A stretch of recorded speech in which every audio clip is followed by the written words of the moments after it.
अजमेर शहर की हर खबर देखने के लिए स्वामी न्यूज अजमेर के यूट्यूब चैनल और फेसबुक पर पेज को लाइक, शेयर, फॉलो और सब्सक्राइब करें। हर नई खबर के नोटिफिकेशन के लिए बेल आइकन को क्लिक करना ना भूलें।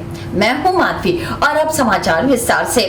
अलवर थाना क्षेत्र में कुंदन नगर रोड स्थित पानी की टंकी पर अज्ञात युवक चढ़ गया, जिसको लेकर पुलिस के हाथ पांव फूल गए। युवक को बचाने के लिए आनन फानन में रेस्क्यू शुरू कर दिया, जिसको बाद में सफलतापूर्वक नीचे उतार लिया गया। मानसिक तौर पर बीमार युवक पानी की टंकी पर चढ़ गया। जब युवक पानी की टंकी पर चढ़ा तब उस पर मधुमक्खियों ने हमला कर दिया, जिससे वह घबरा गया। युवक निवृत्त होकर टंकी के ऊपर चिल्लाने लगा, जिसको देख मौके पर भारी भीड़ इकट्ठा हो गई। पुलिस ने मौके पर पहुंचकर भीड़ को हटाया, साथ ही एनडीआरएफ को सूचना देकर युवक को बचाने के प्रयास शुरू कर दिए। अलवरगेट थाना अधिकारी सुनीता गुजर ने बताया कि युवक मंदबुद्धि बताया जा रहा है। वह किन कारणों से पानी की टंकी पर चढ़ा, इसका पता लगाया जा रहा है। पहले युवक को सुरक्षित नीचे उतारने के प्रयास किए गए एवं एनडीआरएफ की सहायता से युवक को नीचे उतार लिया गया है।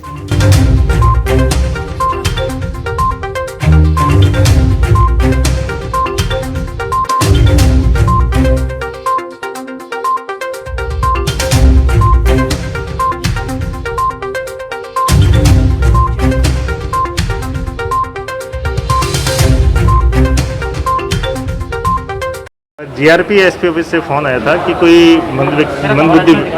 मंदबुद्धि व्यक्ति है जो टंकी के ऊपर चढ़ गया है। तो जैसे ही सूचना मिली ऐसे तो अलवर गेट में जाब्ता वहाँ पर पहुँचे। एसडीआरएफ के भी जवान वहाँ पर बुला लिए गए। टंकी के ऊपर चढ़ा हुआ था और मधुमक्खियाँ उड़ रही थी काफ़ी। तो मधुमक्खियों ने काफ़ी सारे डंक उसको लगाए हैं। व्यक्ति का नाम अभी तक पता नहीं चला है। जैसे ही वो होश में आता है उसका नाम पते के बारे में डिटेल से बताया जाएगा। इन बिटवीन एक लड़का जिसका नाम कुमावत है, राकेश कुमावत भी वहीं पर आ गया। मोटरसाइकिल से जा रहा था। उसने बताया कि मैं कंबल ओढ़ के इसके ऊपर चला जाऊंगा और उसको नीचे उतार दूंगा, मुझे मधुमक्खियाँ काटती नहीं है। तो उस व्यक्ति ने बड़ी बहादुरी का काम किया। जैसे ही उसको नीचे उतारा तुरंत ही उसको साथ में लेकर आए। इन बिटवीन मधुमक्खियाँ खूब सारी थी, तो पुलिस जाब्ते में से भी कई सारे लोग और एक आध पत्रकार के ऊपर भी मधुमक्खियों ने हमला किया। सभी हॉस्पिटल आ गए, उनका भी ट्रीटमेंट चल रहा है और जो व्यक्ति जो ऊपर चढ़ गया था उसका भी इलाज चल रहा है। कोई कारण सामने आया क्यों चढ़ा था? बताया जा रहा है कि ये लड़का मंदबुद्धि है। इसके बारे में और खुलासे जब इसकी स्थिति ठीक हो जाएगी उसके बाद में। सर सुनीता मैडम के भी, हाँ, उनको भी मधुमक्खियों ने काटा है, तो उनके लिए भी इलाज करवा रहे हैं, इंजेक्शन लगवा रहे हैं।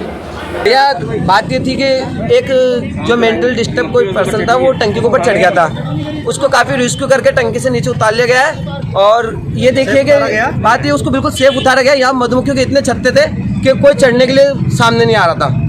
और जलदा विभाग का सबसे बड़ी परेशानी है कि यहाँ पर ना तो कोई गेट है, ना कोई उस पर तार वगैरह है तो कोई ऊपर चढ़ सके।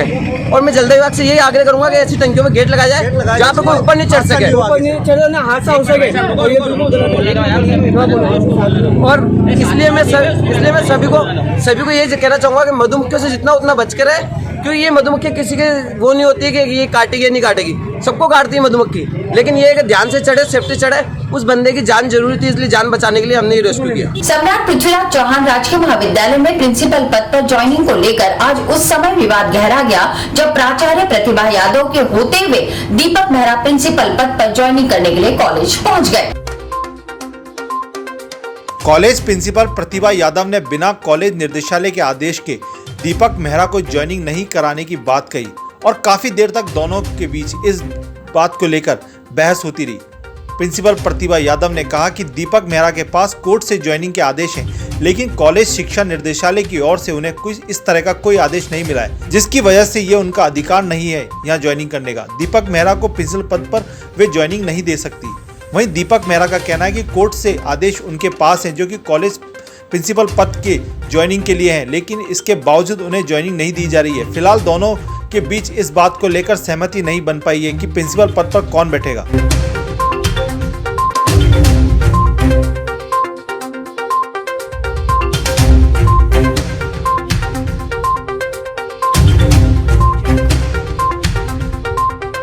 देखिए, ये जो सर यहाँ पे आए हैं ज्वाइन करने के लिए, और जो ऑर्डर कोर्ट के हैं वो बेसिकली डायरेक्टरेट को संबोधित करते हुए हैं। ये प्रिंसिपल के पक्ष में कोई उन्होंने नहीं कहा है कुछ भी। तो मैं सर से यही रिक्वेस्ट कर रही हूँ कि आप डायरेक्टरेट में जाकर के अपना वर्जन रखें और फिर वहाँ से जो आदेश आएंगे उसकी पालना हम करेंगे। तो मैं डायरेक्टरेट के आदेश का इंतज़ार कर रही हूँ कि वो क्या आदेश देते हैं मुझे। क्योंकि उनके आदेश के बिना मैं सक्षम नहीं हूँ ज्वाइन कराने के लिए। मेरे पास कोई अधिकार नहीं है जब तक कि मेरे पास कोई ऑर्डर नहीं आ जाता। और एक दो इश्यूज़ जो मैं आपको बताना चाहूँगी कि आप का जो प्रमोशन हुआ 30 तारीख को जो डीपीसी हुई थी और उसमें प्राचार्य का प्रमोशन हुआ, उस लिस्ट में मेरा भी नाम था और आपका भी नाम था। इस कॉलेज के बहुत सारे 4-5 और जो सदस्य थे उनका भी नाम था। तो ये जो 30 तारीख को तो प्रमोशन लिस्ट निकली थी, लेकिन जो प्रमोशन हुए वो 4 तारीख को जो ऑर्डर जारी हुए उसमें हुए थे। तो 4 तारीख को जो ऑर्डर जारी हुए उसमें जो प्रमोशन पे पोस्टिंग सबको दी गई। प्रमोशन पे पोस्टिंग चूँकि यहाँ पे खाली पोस्ट थी प्रिंसिपल की, तो यहाँ पे मेरा हुआ, आपका जॉइंट डायरेक्टर हुआ, कहीं किसी को दौसा, किसी को नसीराबाद, यहाँ से कई लोग गए प्रमोशन पोस्टिंग के ऊपर। तो ये आप जो सर कह रहे हैं, मैं हम्बली ये कहना चाहूँगी कि ये ट्रांसफ़र नहीं है, ये प्रमोशन पोस्टिंग था। और हालांकि ये मेरा विषय नहीं है, लेकिन ये सब डायरेक्टरेट के लेवल का विषय है कि वो इसको देखेंगे। और इसमें ये भी कहा गया था, जो 4 तारीख की लिस्ट निकली थी जिसमें कि पोस्टिंग दी गई थी, उसमें स्पेसिफिकली ये मेंशन किया हुआ था कि जिस दिन आप ज्वाइन करेंगे अपनी ड्यूटी, उस दिन से आपको प्रिंसिपल का वो दर्जा दिया जाएगा। तो मेरा ये मानना है कि सर ने चूँकि अभी तक कहीं पे ज्वाइन नहीं किया है, तो प्रिंसिपल के पद पर ज्वाइन करने का मुझे नहीं लगता कि कोई अधिकार है आपका। या हालांकि मैं इस संबंध में बहुत ज़्यादा समझ नहीं रही हूँ। आपकी जो लैंग्वेज है ये, इसको तो डायरेक्टरेट ही, जो कोर्ट की लैंग्वेज है वो तो डायरेक्टरेट ही उसको देखेगा और वही निर्णय लेगा। उसके बाद जो निर्णय होगा डायरेक्टरेट से मेरे पास जो आदेश आएगा मैं उसकी पालना करूँगी। मैडम अभी भी आपके पास कोई आदेश नहीं है? नहीं, मेरे पास डायरेक्टरेट से कोई आदेश नहीं आया अभी। मैंने यहाँ पे राजकीय महाविद्यालय अजमेर में प्राचार्य पद के विरुद्ध कार्यभार ग्रहण किया था। इसके 30 जनवरी को मेरा प्राचार्य पद पर प्रमोशन हो गया। 4 फरवरी को लगभग एक महीने बाद ही मुझे जो पदस्थापन किया उसमें मेरा यहाँ से स्थानांतरण करके जॉइंट डायरेक्टर RVRES लगाया गया। उसके विरुद्ध मैं पहले ट्रिब्यूनल गया, जहाँ पे स्थगन आदेश दे दिया गया मुझे और यही कहा गया कि उन्हें वहाँ रखा जाए। पर उसमें ये भी था कि प्रत्यर्थी यानी कि सरकार जो है अपीलार्थी यानी मुझे ज़िले में कहीं भी पदस्थापित कर सकती है, जिसके विरुद्ध मैं उच्च न्यायालय में 1 मार्च को गया, जहाँ पे इसको टोटली अनवारंटेड बताते हुए उस चीज़ को स्टे कर दिया गया। तो अतः मैं प्राचार्य राजकीय महाविद्यालय अजमेर का मैंने कल पदभार मतलब ज्वाइनिंग दे दी थी और आज मैं चार्ज रिपोर्ट के लिए बैठा हुआ हूँ यहाँ पे ज्वाइन करने के लिए, लेकिन मुझे अभी तक चार्ज रिपोर्ट नहीं मेरी करवाई गई है। आदर्श नगर थाना इलाके में एक्टिवा चोरी की वारदात सीसीटीवी कैमरे में कैद हुई। एक्टिवा में 30,000 रुपए रखे हुए थे। पुलिस ने एक्टिवा बरामद कर ली है। बगीची का बाड़ा आदर्श नगर निवासी गोविंद पंजाबी के घर से एक्टिवा चोरी हो गई। चोरी की ये घटना 16 मार्च की है।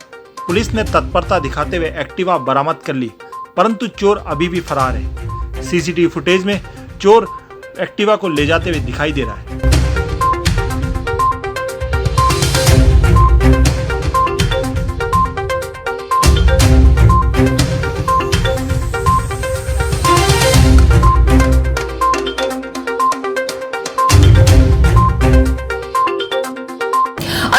परिषद में आज सांसद भागीरथ चौधरी की अध्यक्षता में जिला विकास एवं समन्वय समिति की बैठक आयोजित की गई, जिसमें ग्रामीण क्षेत्रों में विकास कार्यों को लेकर चर्चा की गई।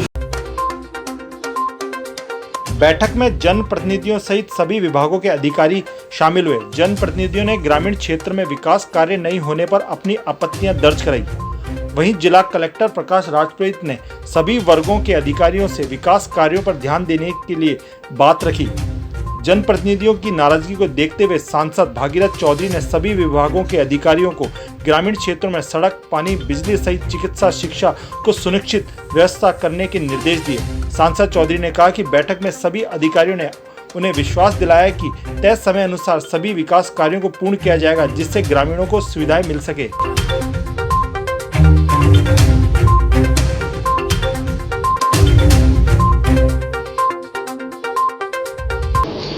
ये गांव को आदर्श गांव मानकर उसमें सारी सुविधाएं, उसमें चाहे शिक्षा की हो, चाहे चिकित्सा की हो, चाहे पानी की हो, चाहे बिजली की हो, हर समस्या का उसका निराकरण हो, चाहे सड़क हो, चाहे नाली हो, सबका उसमें आदर्श गांव के रूप में वो स्थापित हो।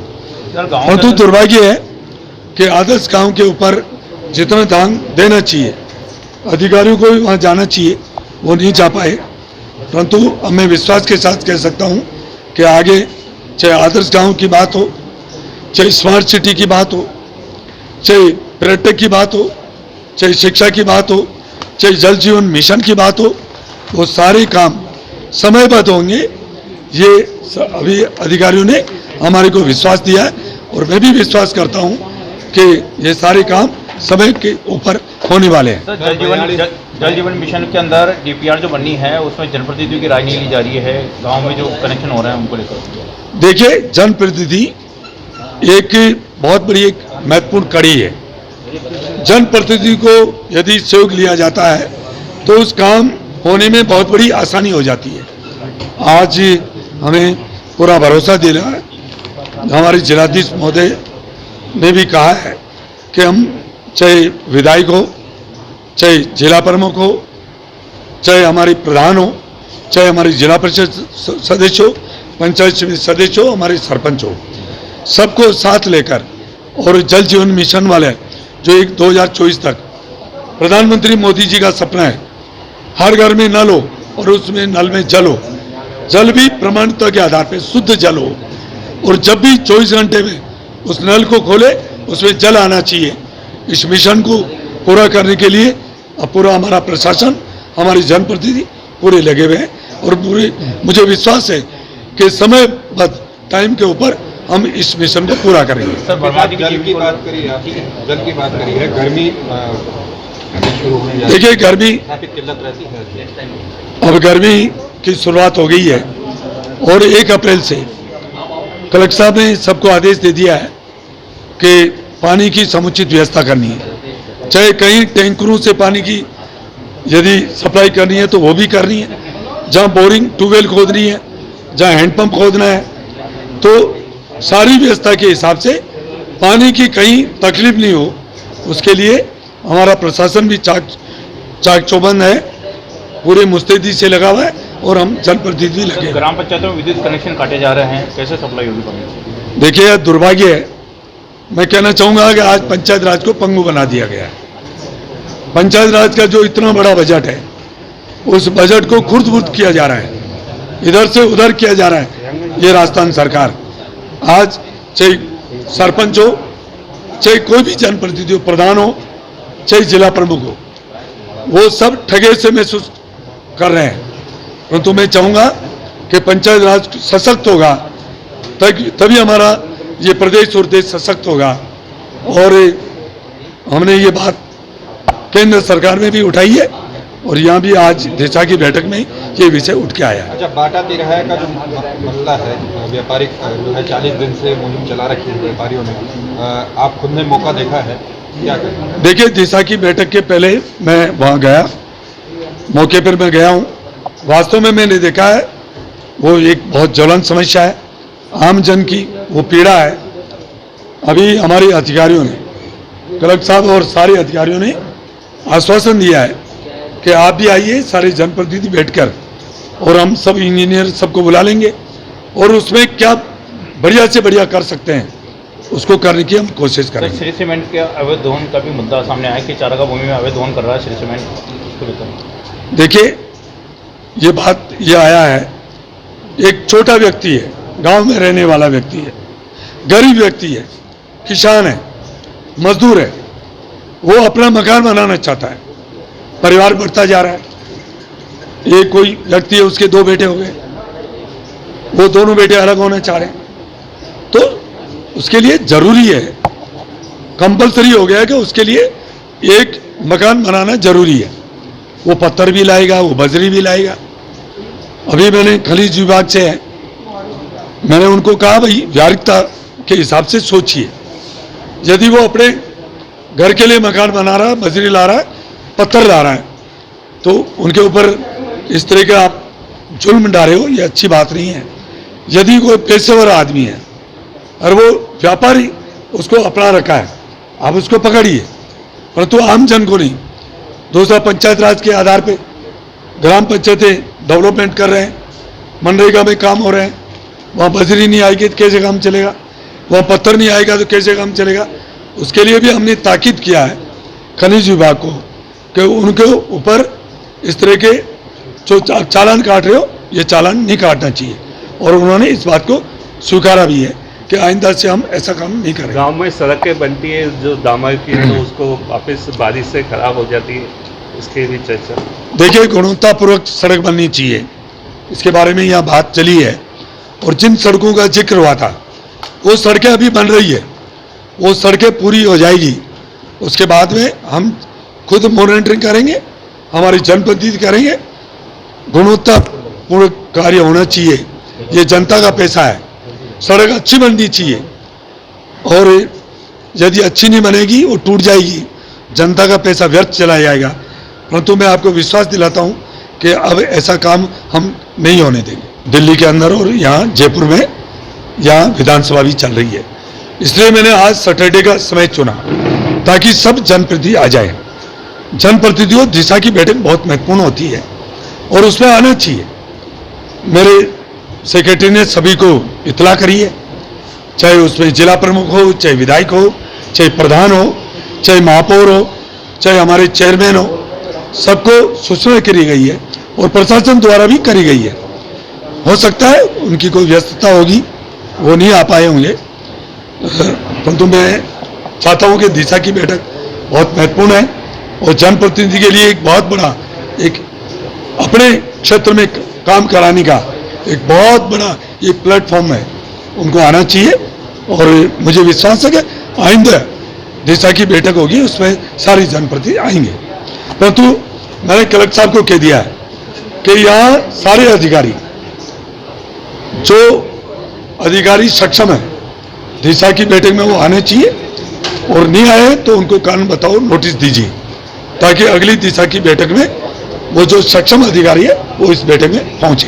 कोरोना जागरूकता को लेकर प्रशासन नित्य प्रतिदिन नए नए प्रयोग कर रहा है। उसी क्रम में शनिवार को अजमेर कलेक्ट्रेट परिसर से जिला प्रशासन व अजमेर जिला पुलिस द्वारा एक विशाल रैली का आयोजन किया गया। रैली को जिला कलेक्टर राजपुरोहित ने हरी झंडी दिखाकर रवाना किया। कोरोना संक्रमण से बचाव के लिए सरकार व प्रशासन द्वारा लोगों को जागरूक किया जा रहा है। इसी क्रम में आज जागरूकता रैली निकाली गई। रैली को कलेक्टर प्रकाश राजपुरोहित ने हरी झंडी दिखाकर रवाना किया। रैली के माध्यम से जनता से मास्क लगाने व सैनिटाइजर का उपयोग करने की अपील की गई, जिससे कोरोना संक्रमण दोबारा अधिक मात्रा में नहीं फैल सके और इससे लोगों की सुरक्षा हो सके। इस रैली में पुलिस अधिकारी, प्रशासनिक अधिकारी, नगर निगम कर्मचारी एवं फायर ब्रिगेड के कर्मचारियों ने भाग लिया।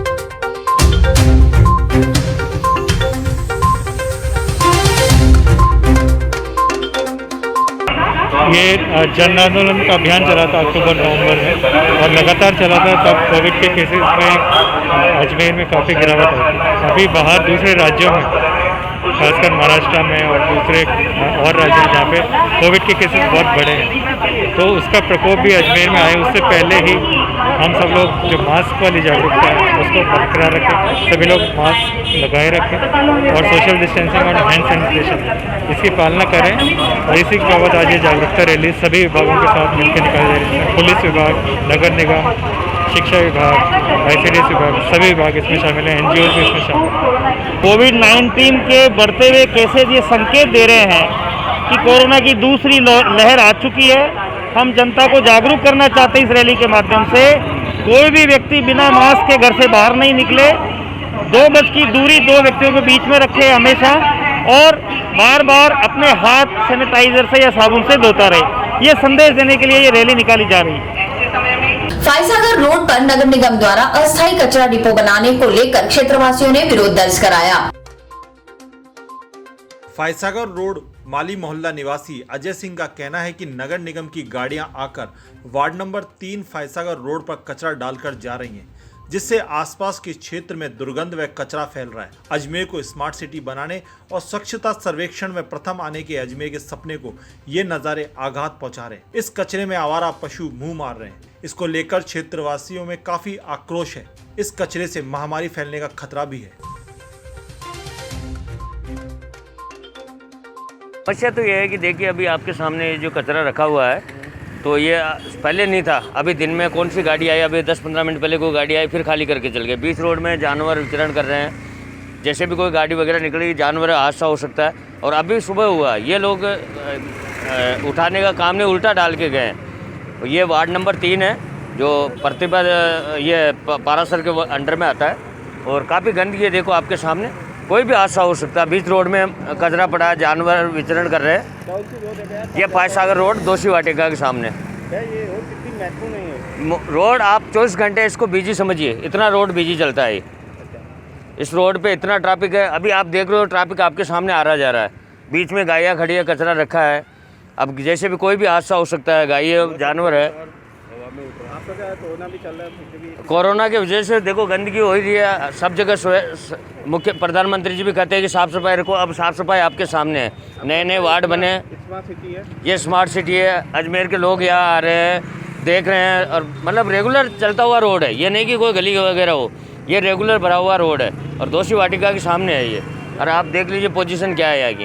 अजमेर शहर में बन रहे एलिवेटेड रोड की वजह से बाटा तिराहे को जिला प्रशासन बंद कर रही है, जिसका व्यापारी लगातार विरोध कर रहे हैं। व्यापारियों के विरोध के चलते आज सांसद भागीरथ चौधरी बाटा तिराहे पर पहुंचे और व्यापारियों के साथ तिराहे का जायजा लिया। व्यापारियों ने सांसद भागीरथ चौधरी को तिराहे बंद होने के बाद आने वाली समस्याओं से अवगत कराया, जिसके बाद चौधरी ने उन्हें आश्वस्त किया कि जो भी उनकी मांग है वह जिला प्रशासन के साथ मीटिंग में रखेंगे। जो भी इस मामले का हल निकलेगा उसके साथ चर्चा करेंगे। इस एलिवेटेड रोड के निर्माण से बाटा तिराहे का अस्तित्व समाप्त हो जाएगा। साथ ही यहाँ यातायात और ट्रैफिक जाम की समस्या उत्पन्न हो जाएगी। इस मामले में व्यापारी पिछले 1 महीने से आंदोलनरत है। वे तिराहे के मूल स्वरूप को बनाए रखने की मांग कर रहे हैं।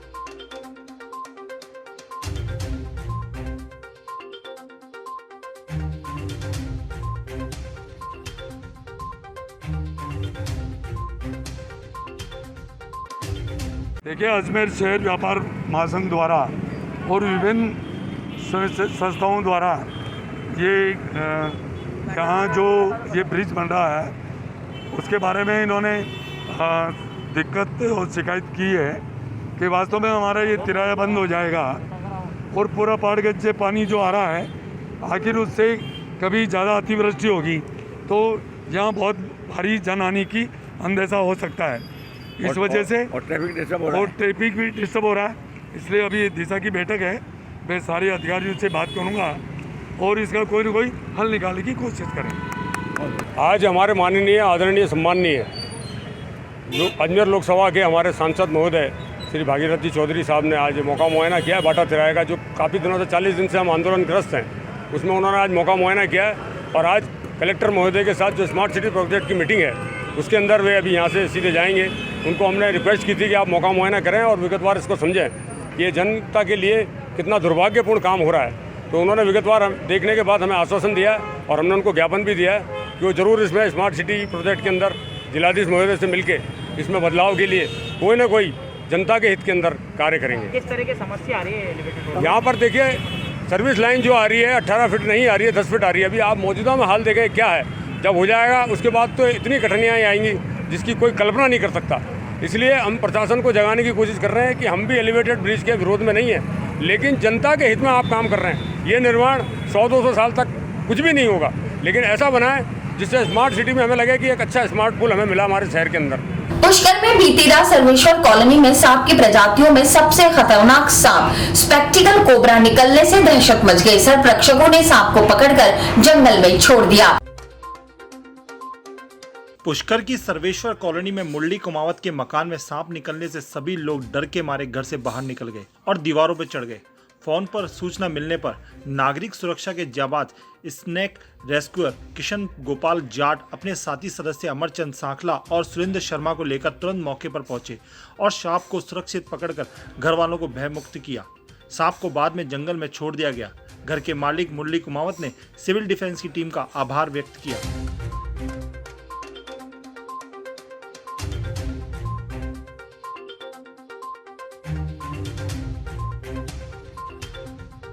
सर, आज हमारे घर में सर्वेश्वर कॉलोनी देवनगर रोड पे एक काला कोबरा आ गया, करीब 4 या 5 फुट का। फिर हमने फ़ोन करा सिविल डिफेंस वालों को, ये 5-10 मिनट के अंदर वो आ गए और उन्होंने सफलतापूर्वक पकड़ लिया। अभी हमारे को फ़ोन पे सूचना मिली थी कि सर्वेश्वर कॉलोनी के अंदर रात्रि में तकरीबन 9:30 बजे का कॉल आया कि 4-5 फुट का कोबरा है। तो हम यहाँ पहुँचे और करीब 10-15 मिनट के रेस्क्यू से उसको सुरक्षित रूप से पकड़ लिया और लेके जा रहे हैं। इसको सुरक्षित रूप से जंगल में छोड़ देंगे। पेट्रोल डीजल पर वैट कम किए जाने की मांग को लेकर अब राजस्थान पेट्रोल डीलर्स एसोसिएशन ने हड़ताल पर जाने का फैसला लिया है। प्रदेश में पेट्रोल डीजल पर सबसे ज्यादा वैट लगने के चलते खपत कम होने से डीलर्स भी परेशान है, तो साथ ही उपभोक्ताओं पर भी मार पड़ रही है। ऐसे में राजस्थान पेट्रोल डीलर्स एसोसिएशन के आह्वान पर 10 अप्रैल को एक दिन की सांकेतिक हड़ताल रख राज्य सरकार से वैट कम करने की मांग की जा रही है। और फिर भी अगर वैट कम नहीं किया गया तो 25 अप्रैल से प्रदेश के सभी पेट्रोल पंप अनिश्चित काल के लिए बंद कर दिए जाएंगे। एसोसिएशन की आज अजमेर में आमसभा आयोजित की गई, जिसमें इस प्रस्ताव को पारित किया गया।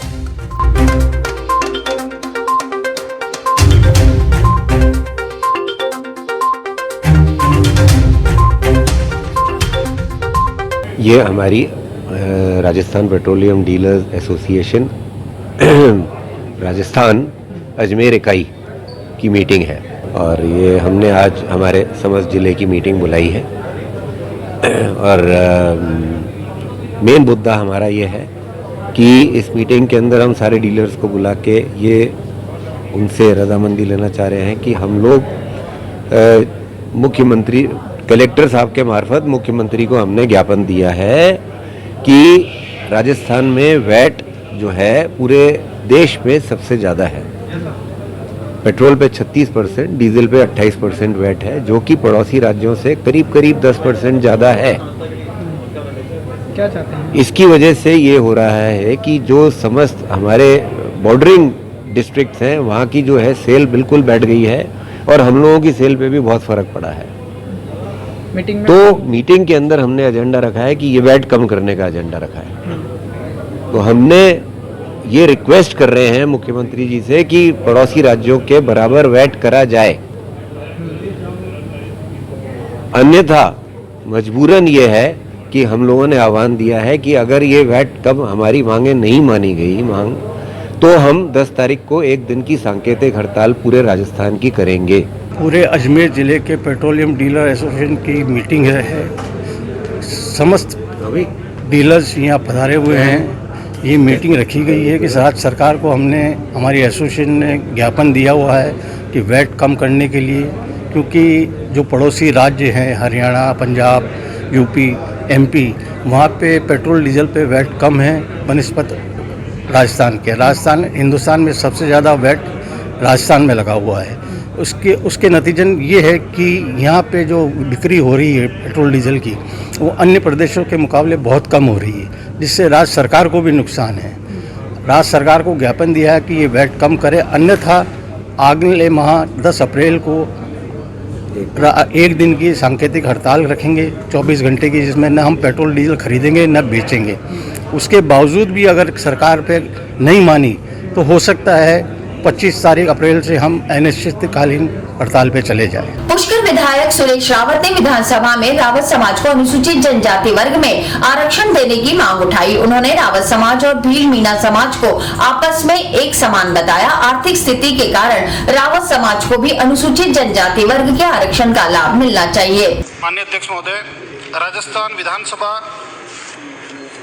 प्रक्रिया एवं संचालन नियम 295 के तहत विशेष उल्लेख रावत जाति को प्रदेश में एक समान एसटी आरक्षण में सम्मिलित करने बाबत महोदय, उक्त विषय अंतर्गत निवेदन है कि राजस्थान के जाजपुर, भिंडर, बांसवाड़ा, डूंगरपुर, प्रतापगढ़, उदयपुर, चित्तौड़ जिलों में बसने वाले रावत जाति के लोगों को एसटी आरक्षण में सम्मिलित है, जो कि अजमेर क्षेत्र हमारी गोत्रों में से हैं एवं राउत मीणा के नाम से जाने जाते हैं, जबकि अजमेर, राजसमंद, भीलवाड़ा एवं पाली जिले में बसने वाले राउत समाज की सभी गोत्रों को अनुसूचित जनजाति के आरक्षण का लाभ नहीं मिल रहा है, जबकि यहाँ की भौगोलिक स्थिति भयावह है। जमीन नहीं है, पर्याप्त पानी का अभाव है, 20 वर्षों में एक बार तालाब भरते हैं, अर्थात बरसात शून्य होती है। इस क्षेत्र में पहाड़ी होने के कारण कल कारखाने एवं औद्योगिक क्षेत्र नहीं होने के कारण बड़े बड़े शहरों में जाकर रात दिन पत्थर पीसने वाली फैक्ट्रियों में काम करने को मजबूर है। इन फैक्ट्रियों में वही व्यक्ति काम करता है जिसके पास रोजगार के कोई और साधन नहीं हो और अपनी आजीविका चलानी मुश्किल हो रही हो। इससे प्रदेश में बसने वाली एक ही जाति के लोगों के साथ भेदभाव हो रहा है।